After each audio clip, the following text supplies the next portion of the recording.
Kabanata 1901. Ilan sa mga taong ito ay kabilang sa nangungunang 10 henyo sa listahan. Hindi na kailangang sabihin, upang makamit ang katayuan ng isang elite disciple sa Grande Uno sect ay nangangailangan ng pambihirang lakas. Bawat isa sa kanila ay hindi bababa sa level 6 Supreme Saint, at sila ang bumubuo sa gulugod ng sekta kahit na hindi marami ang mga ito. Bawat isa sa kanila ay sapat ang lakas upang maging haligi ng isang mas maliit na sekta. Sa kabaligtaran ng galit at inggit ni Shyam at iba pang elite disciples kay Severin matapos niyang maging 6th core disciple, ang 5 dakilang core disciples ay higit na interesado kay Severin kaysa sa kahit ano paman. Sa loob ng maayos na hardin sa 6th Mountain, nakaupo ang isang babae na nakasuot ng asul na damit. Nakaupo siya ng cross-legged sa tabi ng isang palayok at may nakatali na aqua blue na silk bow sa kanyang baywang. Ang kanyang mahabang itim na buhok ay pinalamutian ng gintong hairpan, at puting botes na may ginto at sinulid na berda ang kompleto sa kanyang kasuotan. Ang kanyang makinis na bukong-bukong ay kitang-kita at tila bumabagay sa kanyang malamig at magandang anyo. Ang kanyang kaakit-akit na mga mata at maselan na balat ay nagbigay sa kanya ng anyong parang anghel na bumaba sa lupa at hindi pa nadumihan ng mundo. Ang babae ay si Celeste Molan, ang henyo ng 6th Mountain at nag-iisang babae sa 5 core disciples. Si Celeste ay dating concubine, at sa pagkakataon lamang natuklasan ng mga elder ng sekta na siya ay may forest constitution. Isa itong bihirang element constitution na tumutugon ng maayos sa alchemy, kaya naging pambihira ang kanyang talento sa larangan ng alchemy. Dahil dito, naging disipulo siya ng 6th Mountain ng Grande Uno sect. Pagkatanggap niya sa sekta, naipakita niya ang kanyang kakayahan at pambihirang talento. Bukod sa mabilis niyang breakthrough tungo sa Supreme Saint, nakamit din niya ang katayuan bilang 5th grade alchemist.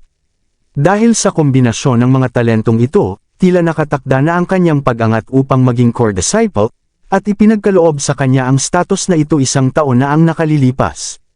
Hindi tulad ng ibang core disciples na pinili ang kanilang sariling isla, nagpasya siyang manatili sa 6th Mountain. Nagulat si Celeste sa balita tungkol sa 6th core disciple habang nakaupo sa tabi ng palayok. Napakalaking gulat na nasunog pa ang pil sa palayok nang hindi niya namamalayan. Hindi kalayuan, pinagalitan siya ng isang matandang babae at pinaalalahanan sa mahinahong paraan dahil sa pagpabeya niyang masunog ang pil. Hindi ka nakatutok, Celeste. Marahil ay masyado akong naging mahinahon sa iyo hanggang ngayon. Ngumiti si Celeste at ipinaliwanag ang kanyang pagka-distract. Nahuli lang ako ng balita tungkol sa 6th core disciple. Tinanong niya ng Mausisa, bakit sa palagay mo nilabag ng ating sect leader ang tradisyon ng 5 core disciples, Auntie Zelia? Natigilan si Zelia. Sigurado akong may dahilan ang ating sect leader. Isa lang akong elder, kaya hindi ko alam ang kanyang iniisip. Ngunit malinaw na pambihira ang talento ng batang ito, kung hindi ay hindi ganoon ang magiging kalagayan. May katuturan ang paliwanag ni Zelia kay Celeste. Siya ang may pinakamababang attainment sa 5 core disciples, dahil kamakailan lang siyang nakagawa ng breakthrough sa level 8 Supreme Saint. Gayunpaman, kakaunti lang ang naglakas loob na hamunin siya dahil sa talento niya sa alchemy at sa reputasyon niyang pinakamagandang babaeng disipulo sa sekta. Maraming elite disciples ang nagnanais maging core disciples, at naniniwala siya na si Severin ay tiyak na haharap sa maraming hamon dahil sa kanyang katayuan bilang bagong core disciple na binigyan ng exception. Dahil ang 6th Mountain ay malapit sa Pearlite Island, kumuha si Celeste ng isang pil na may mataas na spiritual energy. Maaari mo bang ipadala ang pil na ito, isang 6th grade Bright River pill, sa Pearlite Island? Sa ibang lugar, sa isang floating island malapit sa 4th Mountain, makapal ang spiritual energy at napakaraming spiritual birds ang lumilipad sa himpapawid. Lumalago rin ang mga spiritual herbs na may iba't ibang kulay.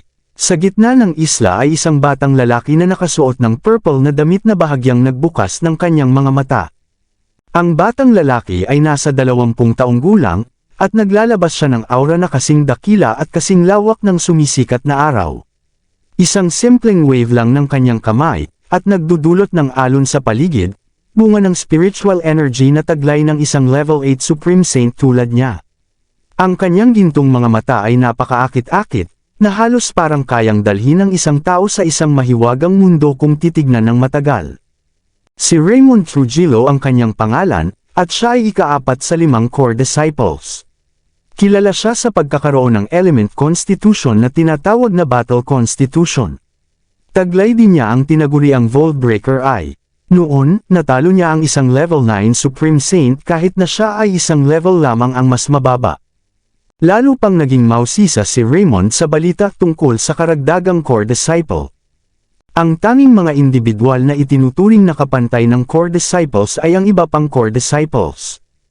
Ang mga elite disciples ay itinuturing lamang na bahagyang mas malakas kaysa sa karaniwang tao, gaano man kalakas ang tunay na kakayahan ng elite disciples. Ang mga core disciples sa Grundy Uno sect ay may kakayahang makipagsabayan sa mga mas malalakas sa kanila. Ang mga core disciples ay tinuturong maging mga hinaharap na leader ng sekta, o baka pumasok sa mas malawak na mundo ng Midland at sumali sa Grundy Uno Sacred Land. Dati, 5 lamang ang core disciples sa sekta. Si Celeste, ang female alchemy prodigy, ay hindi naghangad ng posisyon bilang sect leader o pagkakataong pumasok sa Grundy Uno Sacred Land, hindi tulad ng 3 pa sa kanila. Si Carl, ang first-ranked core disciple, ay isang paragon at pinaniniwalaang inapo ng isang legendary powerhouse. Kamakailan lamang siyang naging paragon. Si Spencer Yade, ang second core disciple, ay may true dragon constitution at mas malakas sa pisikal kaysa sa isang tunay na dragon. Sa pamamagitan ng kanyang natatanging element constitution, nagawa niyang maunawaan ang isang espesyal na teknik na kayang tapatan ang lakas ng isang dragon. Iniulat na napatay niya ang isang kalaban na isang level ang mas mataas sa kanya noon. Ang third core disciple, si Riley Boyer, ay may kahangahangang 9 yang body constitution. Sa paglitaw ng 6th core disciple, si Raymond, na dating may pinakamahina sa kanila, ay natuwa sa mga nagaganap. Bagamat mausisa siya kay Severin, napagtanto ni Raymond na haharap kay Severin ang mga selosong elite disciples at hindi ang mga core disciples tulad niya. Umiling siya at bamulong, sana mapanatili mo ang iyong posisyon bilang core disciple, Severin. Hindi alam ni Severin ang sensasyon na dulot ng kanyang tunay na pagkakakilanlan sa Grundy Uno sect, nararanasan niya ang mabilis na paglago ng spiritual energy sa kanyang energy core. Tila nagiging isang gintong karagatan na kumikislap sa spiritual energy. Ang malalaking alon ay bumabangga sa barrier ng kanyang energy core, na parang nais nitong palakihin ang sukat nito. Bukod sa pag-condense ng kaluluwa, kasama sa training ng isang Supreme Saint ang pag-activate ng ilang puntos sa kanilang katawan. Ang mga puntong ito ay kilala bilang acupoints o meridian points, at may 365 puntos sa buong katawan. Nilalayo ng mga Supreme Saints na buksan ang mga meridians isa-isa, at gawing mga lalagyan ng spiritual energy ng langit at lupa. Sa pamamagitan ng kapangyarihan ng kanyang kaluluwa, ini-activate ni Severin ang mga meridians isa-isa. Hindi nagtagal, lumakas ang kanyang energy. Ilang araw ang lumipas, isang hangin ang nagmumula sa katawan ni Severin. Kasama nito ang isang click na tanging naririnig niya sa isip, na tila nagpapahiwatig na may uri ng gapos ang napalaya. Pagkatapos ng breakthrough na iyon, ang aura ni Severin ay umakyat sa level 4 Supreme Saint. Matapos niyang ilabas ang kanyang negatibong enerhiya, sinuri ni Severin ang kanyang primal spirit at natuwa nang mapansin na ang Starlight Meridian sa kanyang buong katawan ay mabilis na sumisipsip ng nakapaligid na spiritual energy. Ang mga meridians na ito, na nakatago sa iba't ibang bahagi ng kanyang energy, ay maaaring hindi nagtataglay ng malaking spiritual energy sa sarili, ngunit ang pinagsamang epekto nito ay kahanga-hanga. Naramdaman ni Severin na ang kanyang lakas ay 10 beses na mas malakas kaysa dati. Kaya niyang walang kahirap-hirap magpalabas ng daan-daang talampakan ng spiritual power, na kayang magwasak ng mga bundok at kahit ang 9th grade spiritual weapons na iniingatan ng karamihan sa mga Royal Saints. Mas mahalaga, naramdaman ni Severin ang bawat selula sa kanyang katawan na tumutugon pagkatapos niyang i-activate ang mga meridians, kahit hindi siya aktibong gumagamit ng anumang teknik. Tila ang kanyang katawan ay likas na naiaangkop upang sumipsip ng nakapaligid na spiritual energy. Pagkatapos niyang ibaling ang atensyon mula sa kanyang primal spirit, nagpasya si Severin na tapusin na ang kanyang seclusion. Mga 160 meridians na ang na-activate, kaya may natitirang 200 meridians pa. Ang mga Supreme Saints ay umuunlad sa ibang paraan kumpara sa iba pang attainment levels, dahil ang pangunahing focus nila ay ang activation ng meridians sa kanilang katawan. Humigit-kumulang 40 meridians ang kailangang ma-activate sa unang yugto, at ang huling layunin ay mabuksan ang lahat ng 365 meridians sa buong katawan. Sa ganitong paraan, mararamdaman ng practitioner ang mundo at mabubuo ang koneksyon sa pagitan ng langit at lupa. Tanging sa paggamit ng kapangyarihan ng langit at lupa makakamtan ang antas ng Paragon. Ito ang pinagkaiba ng Supreme Saint sa Royal Saint. Bagamat ang ilang prodigies ay maaaring lumampas sa kanilang level laban sa mas mataas na level na kalaban habang sila ay level 9 Royal Saints, ang activation ng meridian sa katawan ng isang Supreme Saint ay kayang hadlangan ang pagsisikap ng mga level 9 Royal Saints. Iilan lamang sa mga Supreme Saints ang kayang lumampas sa kanilang level sa lakas, at ang mga kaya ay tiyak na may pambihirang talento. Matapos makumplito ang seclusion, sinimula ni Severin ang pagpapakilala sa kanyang mga treasured weapons at star-grade techniques na ibinigay sa kanya ni Oscar. Pinili niya ang Scarlet Sky Sword at sinimula ng pagsasanay nito. Bagamat unang tila ordinaryo ang Scarlet Sky Sword, pinapailaw ni Severin ang mga apoy nito habang nasasanay sa paggamit. Isang maliwanag na divine light ang naghalo sa espada, at ang na kasunod nito ay nagpakita ng paglayan ng makapangyarihang sword wheel. Tumuloy ang sword wheel sa kalangitan, at ang presyon nito ay napakalakas na kahit si Severin, bilang level 4 Supreme Saint, ay napatigil sa matinding sakit sa balat. Pagkatapos ng ilang araw ng mahigpit na pagsasanay, unti-unting hamina ang sword wheel, at ang Scarlet Sky Sword ay nagmistulang rank spiritual treasure. Puno ng malawak na spiritual energy, isang simpleng iniisip lamang ang kailangan upang patayin ang target na nasa daan-daang milya ang layo. Ang lakas nito ay malinaw na ilang beses na mas mataas kaysa sa ordinaryong 9th grade spiritual weapon. Matapos ang tagumpay na iyon, nagpahinga si Severin ng 2 araw bago muling pumasok sa seclusion. Ang kanyang bagong layunin ay ang Grundy Uno Treasured Notes, isang training exercise na kinikilala bilang pinakakilalang teknik ng Grundy Uno sect. Ito ay may kakayahang itaas ang attainment ng isang tao sa Supreme Saint, dahil nagbibigay ito ng walang kapantay na killing power pati na rin ng kahanga-hangang maneuvers. Palaging sinubukan ni Severin na maunawaan ang training exercises na ipinasa sa kanya ng matandang wako, ngunit ang ilang kaalaman ay hindi kumpleto dahil ang matanda ay umakyat na sa mas mataas na realm. Dahil dito, nahirapan si Severin sa pag-navigate sa pagiging Supreme Saint. Kahit na ang matandang wako ay nakapunta sa Blue Realm at naiwan ang ilang kaalaman, isang napakalaking gawain para kay Severin na tuklasin ang napakalawak na teritoryo. Nagpasya si Severin na ipagpaliban muna iyon at ituon ang pansin sa pagsasanay ng Grundy Uno Treasured Notes. Lumipas ang 2 buwan ng mabilis. Lumabas si Severin mula sa kanyang silid na ang mga mata ay kumikislap na parang kidlat. Habang siya'y tumatayo, isang umuugong na tunog ang umalangaw sa kanyang katawan, at ang kanyang payat na anyo ay ngayoy pinalamutian ng malinaw na kalamnan. Napapalibutan ng saganang spiritual energy, bawat hininga ni Severin ay parang mga palaso na tumatama sa berdeng brick floor sa kanyang harapan. Ang impluensya ng Grundy Uno Treasured Notes ay damaloy sa kanyang katawan, na nagdulot sa kanyang mga selula ng pagbabago na nagpahusay kahit sa texture ng kanyang balat sa antas na Diyos. Ang kanyang balat ay delicately silky, at ang kanyang katawan ay naglalabas ng bango na kahalintulad ng mga immortal na nabanggit sa mga alamat. Matapos suriin ang kanyang pisikal na kondisyon, natuwa si Severin sa kinalabasan at huminga ng malalim. Sulit ang 2 buwang seclusion. Ang kanyang lakas sa katawan ay naging katulad ng isang mabangis na hayop, at ang sigla sa kanyang dugo ay halos kasing lakas ng isang dragon. Ang kakayahan ng isang Supreme Saint na lumampas sa kanilang antas ay nakadepende sa mga salik tulad ng dami ng nabuksang meridians, constitution, kasanayan sa abilidad, at kalidad ng spiritual treasure. Sa mahigit 100 meridians na nabuksan, isang chaotic constitution, at ang mid-rank Scarlet Sky Sword na nasanay na ni Severin, naniniwala siyang kaya niyang harapin ng buong tiwala ang isang level 6 Supreme Saint.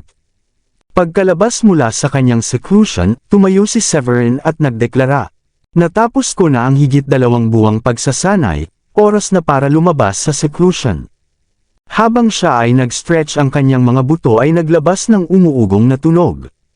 Binuksan niya ang pinto at pumasok sa hardin na napapalibutan ng Spirit Gathering Array ng Pearlite Island. Puno ng ulap at hamog ang paligid, at ang saganang spiritual energy ay nag-condense hanggang ang hangin ay puspos na ng enerhiya. Ang makapal na fog ay lumikha ng anyong parang fairyland, na lalo pang pinaganda ng sinag ng araw. Anumang Supreme Saint na naroon ay mararamdaman ang kalinawan sa kanilang puso at baga, na nalinis ng saganang spiritual energy. Kung ordinaryong tao ang maninirahan doon, sila ay magiging malusog at ligtas sa sakit sa lahat ng oras. Habang pinagmamasdan ni Severin ang tanawin ng isla, nagtanong si Woolrich, "Natapos mo na ba ang iyong seclusion?" Si Woolrich, na nakasuot ng payak na Saiyan training uniform, ay nakaupo sa ilalim ng malaking puno sa hardin habang naglalaro ng chess kasama si Felipe. Pinagmamasdan ni Severin ang kanilang maginhawang kilos at nagkomento, "Mukhang marami kayong oras, hindi ba ninyo kailangan mag-ensayo?" Nakuha na ni Severin ang ilang pangunawa sa nangyayari sa labas habang siya ay nagte-training. Ang Pearlite Island token na ibinigay ni Oscar ay nagbigay sa kanya ng pangkalahatang kaalaman tungkol sa isla. Sa nakaraang 2 buwan ng kanyang seclusion, si Woolrich at ang iba ay punong-puno ng excitement sa simula. Nang humina iyon, sina Dayan at ang mga babae ay pumasok sa seclusion habang si Woolrich at ang kanyang grupo ay alinman sa nawala ng matagal o naglaro ng chess. Kabanata 1905. Sa gitna ng hardin, itinaas ni Woolrich ang kanyang kilay habang siya'y gagawa ng kanyang galaw at sinabi, "Hindi lahat ay kasing galing mo, Severin. Ang chaotic constitution mo ay ginagawa ang pagsasanay na parang natural na sa iyo. Si Felipe at ako ay kamakailan lang naka-breakthrough sa level 1 Supreme Saint matapos makarating sa Sacred Lake, at mapapasalamat kami sa matibay na pundasyon namin kung sakaling makausad ng diretsyo sa level 2 Supreme Saint." Ngumiti naman si Felipe at sinabi, "Huwag mo itong isipin sa maling paraan, Severin, pero kailangan mong balansehin ang trabaho at pahinga. Ang magsuklod buong araw ay magpapabagal sa iyo, na parang estatwa ka na lang." Ang sab-ayang payo ni Woolrich at Felipe ay medyo nag-iwan ng pagkabigla kay Severin, pero alam niyang may katuturan ang sinasabi nila. Sa kanilang panahon sa Sky Blue Sect, mabilis ang progreso ng lahat dahil nagbibigay si Severin ng mga pills sa lahat. Ang tulong na iyon ay napayagan sa bawat isa, kahit na ang hindi gaanong gifted, na makamit ang halos walang kahirap-hirap na breakthroughs. Gayunpaman, halos walang progreso si Severin sa alchemy mula nang dumating siya sa Blue Realm. Kahit na nagbibigay ang Grundy Uno set ng pill buwan-buwan, hindi sapat ang kakulangan ng resources para sa isang Supreme Saint na magkaroon ng breakthrough. Maswerte sina Woolrich at ang Great Elder na may element constitution, kaya nabawasan ang ilan sa mga kahirapan na hinaharap ng ordinaryong practitioners. Maaaring umabot pa ng ilang buwan bago makamit ng iba pang disipulo ang breakthrough. Hindi maiwasang ngumiti si Severin habang iniisip iyon. Sinubukan niyang i-refine ang 6th grade Primus Spirit Pill na ibinigay ng mga Chorlos sa Nuntu City, ngunit nabigo siya dahil sa hindi pamilyar sa formula at sa mataas na gastos ng mga materyales. "Dapat gamitin ko ang oras na ito para paunlarin ang aking kasanayan sa alchemy. Mas mabuting maging 6th grade alchemist ako. Sa ganitong paraan, makakasabay sina Dayan at ang iba sa aking bilis at makakausad ng mas malayo," naisip ni Severin sa sarili niya. Ang kanyang mga asawa na sina Dayan, Sofia, Sheila, at Gilda ay may spirit constitution. Bagamat itinuturing silang mga henyo sa Blue Realm, naantala ang progreso nila dahil sa tumataas na hirap na hinaharap ng may mataas na attainment levels. Ang kakulangan ng resources ay malaking dahilan ng hamong iyon. Biglang naisip ni Severin at iniiling niya na may mapait na ngiti. "Napakahirap na ang mga 6th grade pill na ito. Maaari akong Supreme Saint, pero kaya ko lamang makabili ng 8 o 9 na set ng materyales para sa Primus Spirit Pill. Kung wala sa mga materyales ang makakatulong sa akin na maging 6th grade alchemist, hindi alam kung kailan ako magkakaroon ng breakthrough. Napakamahal ng mga 6th grade pill, at nakakuha lamang si Severin ng 2 set mula sa Chortos. Isa itong mahirap na situation na kailangan ng isang alchemist na paunlarin ang kasanayan, ngunit nangangailangan ng malawakang praktikal na paggamit ng totoong materyales upang mapataas ang chance ng tagumpay. Matapos mag-isip ng sandali, naalala ni Severin ang kanyang pag-uusap kay Jacob, ang self-professed know-it-all ng Grundy Uno sect. Mayroong alchemy tower malapit sa 6th Mountain kung saan maraming alchemists ang nagsasanay. Nagpasya si Severin na tuklasin ang tower upang mapahusay ang kanyang alchemy. Naka-interrupt ang boses ni Woolrich sa kanyang mga iniisip. Dapat kang maging maingat sa mga araw na ito, Severin. Nagulat sa seryosong ekspresyon nila, nagtanong si Severin. May problema ba? Ipinaliwanag ni Woolrich ng solemn na. Matagal ka nang nakaseklusyon ng higit sa 2 buwan, at posibleng maraming elite disciples ang lihim na naghahanda upang hamunin ka sa iyong posisyon. Iyan ang paliwanag kung bakit pinayuhan siya ni Woolrich na maging alerto.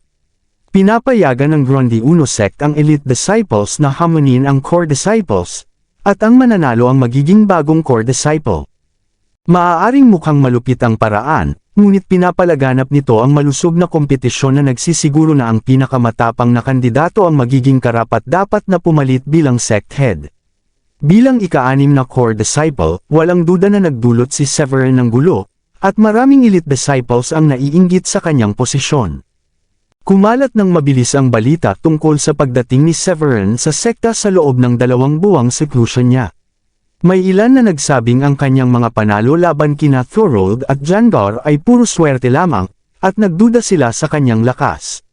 May iba namang nag-isip na baka si Severin ang ilehitimong anak ni Oscar at nakapasok sa sekta sa pamamagitan ng backdoor. Lalong dumami ang pagdududa at hindi kasiyahan sa hanay ng mga elite disciples, at ilang level 5 at level 6 Supreme Saints ang nagpadala ng challenge letter sa Pearlite Island. Layunin nilang agawin ang posisyon ng core disciple mula kay Severin. Ang mga humahamon ay hindi ordinaryong tao. Sila ay kabilang sa nangungunang 10 elite disciples sa rangkang ng sekta. Tuwing paminsang lumalabas sina Woolrich at Felipe mula sa Pearlite Island, ang pagkamuhi na ipinakita ng maraming elite disciples ay nag-udyok sa kanila na bumalik ng mabilis. Marami ang humiling na iparating ang kanilang kagustuhan na hamunin siya, at ang mga tao sa paligid ng Pearlite Island ay patuloy na nagmamasid sa sitwasyon.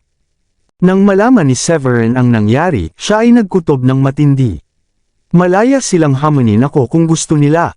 Nagbiro siya ng may pang-aasar. Sa wakas, naunawaan ni Severin kung bakit tila walang ginagawa sina Woolrich at ang grupo sa nakaraang 2 buwan. Ito ay dahil sa lahat ng puot na nakatuon sa kanila mula sa labas ng Pearlite Island. Ngumiti siya ng malamig at sinabi kina Woolrich at sa Great Elder, huwag kayong mag-alala. Ang mga gustong gumawa ng gulo dito sa Pearlite Island ay kailangang dumaan sa akin. Sa isang galaw ng kanyang kamay, pinaganya ni Severin ang formation ng Pearlite Island at tinawag ang kanyang token. Sa susunod na sandali, siya ay tumaas sa himpapawid at lumipad patungong 6th Mountain. Habang umaalis, ang mga nagbabantay sa kanyang galaw ay nagbigay ng balita sa ibang disipulo. Sa tuktok ng 8th Mountain, inilabas ni Shyam, na may matipunong katawan, ang kanyang level 5 spiritual energy nang malaman niyang lumabas na si Severin. Sumigaw siya ng pangalan ni Severin at lumipad patungo sa Pearlite Island. Ang kanyang itim na mga mata ay puno ng fighting spirit habang sinabi, "Mahigit 2 buwan na kitang hinihintay na ipakita ang sarili mo." Lumipad si Severin ng napakabilis na sinira niya ang sound barrier, ngunit napilitang huminto bago maabot ang 6th Mountain.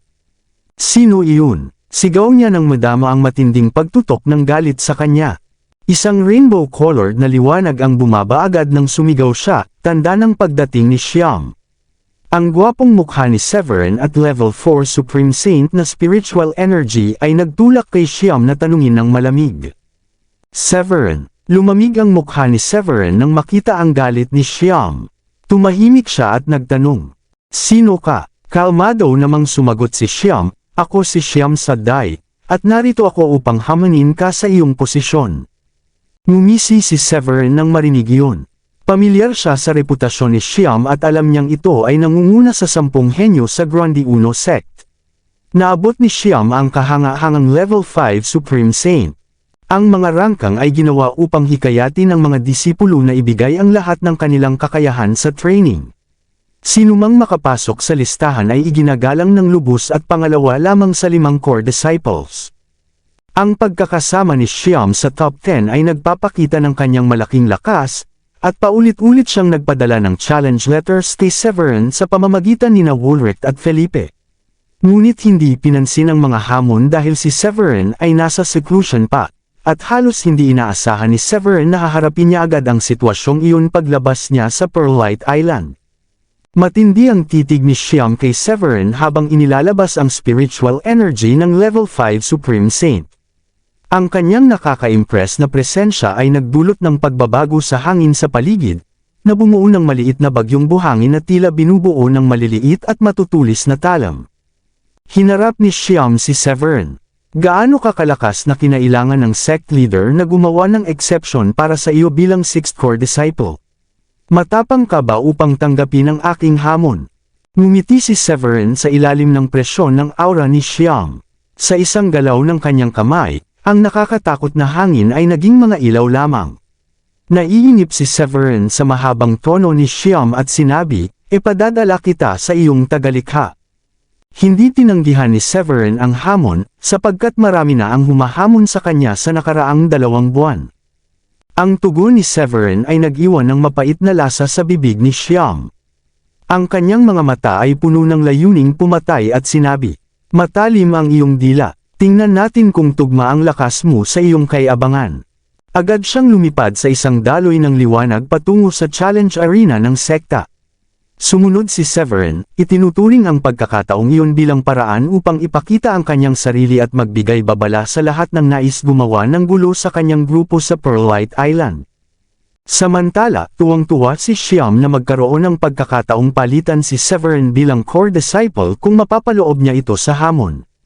Ang mga resources at pribilehiyo ng isang core disciple ay tiyak na napakaakit-akit para sa kanya. Nagdulot ng malaking ingay sina Severin at Xiam pagdating sa arena malapit sa 5th Mountain. Karamihan sa oras, nanatili si Severin sa seclusion sa Pearlite Island simula nang sumali sa Grande Uno sect at bihira siyang lumabas sa labas ng isla. Abala siya sa training at pamilyar sa mga techniques at weapons. Gayunpaman, agad na nakilala ang kanyang core disciple Rogue, at lahat ay agad na nakakaalam na siya ang bagong core disciple.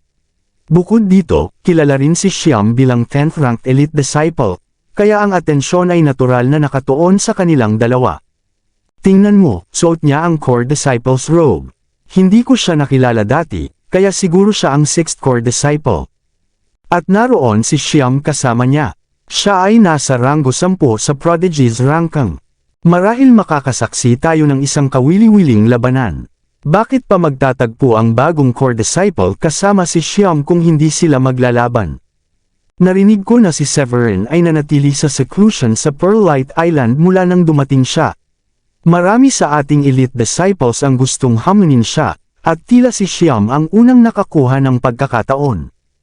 Sa tingin mo, mapapalitan ni Xiam ang posisyon ni Severin bilang bagong core disciple? O tinatago lang ni Severin ang kanyang totoong lakas? Si Severin ay padalos-dalos. Si Xiam ay isang malakas na level 5 Supreme Saint. Si Severin ay hinayaan ang kanyang emosyon na mangibabaw. Isa na siyang core disciple, at ang lahat ng mga nagdududa ay hindi na magdududa sa kanya hanggat mananatili siya sa Pearlite Island upang mag-training at pagbutihin ang sarili. Agad na nag-usap ng palihim ang mga disipulo malapit sa arena nang masaksihan ang pagdating nina Severin at Xiam. May ilan na nag-isip na padalos-dalos si Severin, sapagkat si Xiam ay level 5 Supreme Saint at nasa ika-10 ranggo sa listahan. Maaaring core disciple si Severin, ngunit marami ang nag-aakalang ang kanyang lakas ay malayo sa antas dahil 2 buwan lamang ang nakalipas mula nang sumali siya. Ang hindi pangkaraniwang desisyon ni Oscar na italaga si Severin bilang 6th core disciple ay nagdulot ng malaking ingay sa Grande Uno sect, lalo na sa mga elite na henyo na nagnanais makuha ang posisyon. Marami ang nais malaman ang background ni Severin, at marami sa kanyang mga tagumpay ay nalantad, tulad ng kanyang mabilis na breakthrough sa Sacred Lake at mga panalo laban kina Thorold at Jandar. Gayunpaman, si Shyam ay level 5 Supreme Saint at isang henyo ng sekta. Itinuturing siyang malakas na kalaban ng mga manunood, at karamihan ay naniwala na siya ang mananaig sa duel laban kay Severin. Pagdating sa arena, lumapit si Shyam sa elder na namamahala sa arena. Siya si Morian, ang elder na nakasalamuhan ni Severin noong araw na dinala siya ni Oscar sa Pearlite Island. Tumingin si Morian kay Severin na may bahagyang pagkabahala at nagbabala. Mag-isip ka ng mabuti, Severin. Ang mga core disciples na kakapasok lamang sa sekta ay exempt sa mga hamon sa unang 3 buwan. May karapatan kang tanggihan ang hamon sa sandaling ito. Nais niyang ipabatid kay Severin na ang pagpasok sa arena ay isang seryosong bagay. Ang pagkatalo ay hindi opsyon para sa isang core disciple, at ang kahit maliit na pagkakamali ay maaaring maging mahal. Nandyan siya nang dinala ni Oscar si Severin sa sekta, at alam niya kung gaano kahalaga si Severin sa sect leader. Bilang isang elder, mas mabilis at mas tumpak ang kanyang natatanggap na impormasyon kumpara sa mga disipulo. Kaya alam niya na nakamit ni Severin ang isang divine constitution sa Sacred Lake. Ang partikular na constitution ni Severin, na kilala bilang Chaotic Constitution, ay nagpapahiwatig na siya ay magiging isa sa mga haligi ng sekta sa pamamagitan lamang ng matatag na training. Gayunpaman, determinado si Severin na magpatuloy. Ihanda ang arena. Nais niyang matapos agad ang labanan kay Shyam upang makapagpatuloy sa pagpapahusay ng kanyang alchemy sa Alchemy Tower. Nakikita ni Morian ang determinasyon sa mga mata ni Severin at iginalang ang desisyon nito. Inactivate niya ang shield sa arena at sinabi, kung ganoon, magsimula na ang duel. Huminga ng malalim ang mga nanunood sa sabik na pag-aabang ng nalalapit na labanan. Pagpasok sa arena, yumuko si Shyam at sinabi, akala ko takot ka at mananatili ka sa Pearlite Island magpakailanman. Sa isang kisap mata, mabilis na umatake si Severin ng walang babala, nag-iwan ng serye ng after images habang dumadagsa kay Shyam ng kahangahangang bilis. Nabigla si Shyam sa biglaang pag-atake, at mabilis niyang ginamit ang kanyang spiritual energy upang bumuo ng protection sa harap bago makalapat ang suntok ni Severin. Maraming salamat sa lahat ng sumusubaybay. Please subscribe and follow my YouTube and Facebook channel, Filipino Novel. Maraming salamat po. Tumama ang kamao ni Severin sa protection na shield sa harap ni Shyam, at isang nakakasilaw na liwanag ang sumabog. Ang impact ay nagtulak kay Shyam ng ilang talampakan pabalik. Si Shyam, bilang isang Supreme Saint, ay mabilis na tumugon. Itinaas niya ang kanyang kamay ng walang kahirap-hirap at tinawag ang isang mahabang espada na may frost-like na malamig na kinang. Pagkatapos ay inihataw niya ito patungo kay Severin, at ang bilis ng kanyang pag-atake ay naglabas ng matalim na silbido. Ang espada ay naglabas ng malamig na hangin, na sobrang lamig na maaari pang magyelo ang mismong kalawakan. Ikaw ay tiyak na matatalo. Isaalang-alang mo bilang karangalan na matalo sa aking Black Ice Sword. Bagaman ang Black Ice Sword niya ay low-rank spiritual treasure, pinahusay ni Shyam ang lethality nito sa pamamagitan ng pag-infuse ng 10,000 taon na Black Ice. Ito ay sapat na malakas upang makalaban sa mid-grade spiritual treasure. Bukod dito, perpektong nakatugma ang espada sa kasanayan ni Shyam, na nagpapahintulot sa kanya na ilabas ang 200% ng kanyang maximum combat power. Kumpiyansa sa kanyang kakayahan, hindi natakot si Shyam kahit na may kapantay na attainment si Severin. Pagkatapos ng lahat, 2 buwan pa lamang ang nakalipas mula ng mag-seclusion si Severin, at malamang ay level 2 o level 3 Supreme Saint pa lamang siya. Ang isang sneak attack kay Severin ay tiyak na magre-resulta sa matinding pinsala. Dahil dito, naglakas loob si Shyam na hamunin si Severin. Ang makamit ang level 4 Supreme Saint sa loob ng 2 buwan ay hindi pa naririnig, kahit para sa may divine constitution. Ngunit habang papalapit ang icy sword energy ni Shyam sa katawan ni Severin, kalmado siyang inabot ang sword light gamit ang kanyang mga daliri. Imposible, namutla si Shyam sa pagkabigla. Walang kahirap-hirap na naharang ni Severin ang atake na kahit isang level 5 Supreme Saint ay hindi basta-basta huhusgahan. Shatter, wika ni Severin ng kalmado, at ang malamig na espada ay nabasag sa ilang piraso na may malakas na tunog. Ang lakas pisikal ni Severin ay maihahambing sa isang dragon, at madali niyang nahawakan ang mga flying sword fragments. Habang nabasag ang sword light, umatras si Xiam na may nag-aalab na takot sa kanyang mukha. Kahit na siya ay ikasampung ranggong elite disciple ng Gronde Uno sect, mabilis siyang nakapag-adjust sa estratehiya at agad na umatake kay Severin. Nais niyang makipaglaban sa malapit at makakuha ng pagkakataong mag-sneak attack. Gayunpaman, mas mabilis si Severin kaysa kay Xiam at sinara ang distansya sa isang kisap mata. Isang malakas na tunog ang sumunod habang inihagis ni Severin ang isang suntok na nag-apoy na parang sumisikat na araw. Ang napakalakas na puwersa ay tumama kay Xiam. Pagkatapos na ma-stabilize ang sarili, nanginginig si Xiam at nagbulong sa takot. Ikaw ba ay level 4 Supreme Saint na ngayon? Nagsimulang mapagtanto ng mga manunood malapit sa arena na kakaiba ang antas ni Severin. Paano siya nakagawa ng breakthrough sa level 4 Supreme Saint sa loob lamang ng 2 buwan ng seclusion? Hindi nakapagtataka kung bakit gumawa ng exception ang sect leader at tinaguri ang 6th core disciple siya. Hehe, hindi magandang ideya na tumakbo bago matutong lumakad. Siguro ay kumuha siya ng ilang pills bago ang breakthrough. Iyon lamang ang paliwanag sa napakabilis na pag-unlad. Inabot ako ng halos 1 taon upang makagawa ng breakthrough sa level 4 Supreme Saint noong sumali ako sa sekta, at pati si Raymond ay kailangan ng 4 na buwan mula level 1 hanggang level 4. Namangha si Xiam sa mabilis na pag-usad ni Severin. Hanggang sa alam niya, nakamit lamang ni Severin ang pagiging Supreme Saint sa Sacred Lake 2 buwan na ang nakalipas. Kabanata 1910. Nakagawa na si Severin ng breakthrough sa level 4 Supreme Saint sa nakalipas na 2 buwan. Bagaman namangha si Xiam dito, inayos niya ang kanyang isipan upang harapin ang sitwasyon sa harap niya. Pinunasan niya ang dugo sa kanyang labi at malamig na sinabi, "Wala ka nang iniwang pagpipilian para sa akin." Kinuha ni Xiam ang isa sa kanyang mga pil at nilunok ito. Ang pil ay nag-transform sa isang malakas na alon ng spiritual power pagkainom, at mabilis ding tumaas ang kanyang attainment. Sa loob lamang ng ilang segundo, hindi lamang niya naibalik ang kanyang pinsala kundi umangat din ang kanyang attainment sa level 6 Supreme Saint.